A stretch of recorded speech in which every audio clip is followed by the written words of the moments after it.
Sir, आज मोहिउद्दीन नगर में बिहार बदलाव रैली था, क्या कहेंगे इस पर?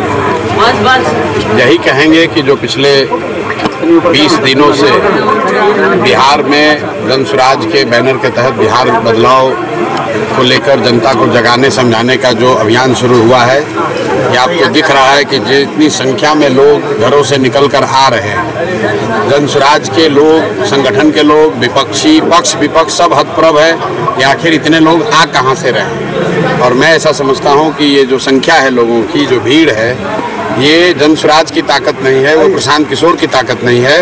वो ये दिखाता है कि बिहार में कितनी बड़ी संख्या में लोग बदलाव चाहते हैं, लालू नीतीश से छुटकारा चाहते हैं, अपने बच्चों के लिए शिक्षा और रोजगार चाहते हैं।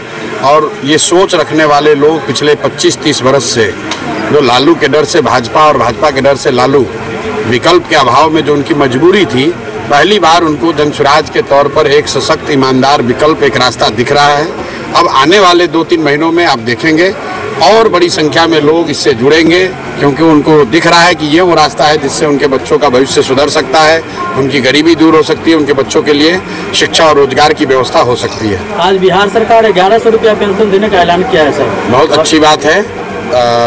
आपको ध्यान दिला दूं कि पिछले 10-12 बरस से जब से ये योजना शुरू हुई है, बिहार सरकार ने 400 रुपये से 1 रुपया भी पेंशन नहीं बढ़ाया। पिछले 2-2.5 बरस से गांव-गांव जाकर सबसे पहले जनसुराज के साथियों ने, हमने सबने ये आवाज़ उठाई जब हम लोगों ने गांव में वृद्ध लोगों की दुर्दशा देखी कि भाई 400 रुपया तो भीख से भी बदतर है, हर हालत में इसको बढ़ाया जाना चाहिए, उसको बढ़ाकर कम से कम 2000 करना चाहिए। आज सरकार ने उसको 1100 रुपये किया है, वोट की लालच में ही किया हो, लेकिन इसका स्वागत है। कम से कम लाखों लोगों के जीवन में थोड़ी सुविधा, बहुत थोड़ा ही सही, लेकिन थोड़ी सुविधा तो जरूर हो जाएगी।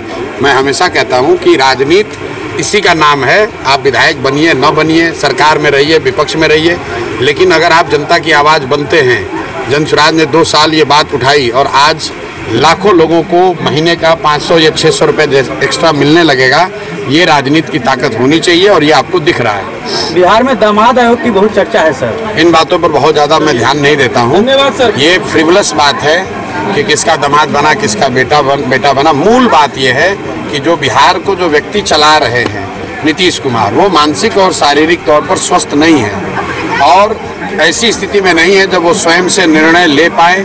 तो स्वाभाविक तौर पर उनके इर्द गिर्द जो लोग हैं वो अपने व्यक्तिगत लाभ, नफा नुकसान के हिसाब से सरकारी निर्णय ले रहे हैं, चाहे वो टेंडर हो, तबादला हो, नियुक्ति हो। हर जगह जब परिवार का मुखिया, जब राज्य का मुखिया ही अचेतन अवस्था में है, तो अगल बगल के लोग तो लूट मचाएंगे ही।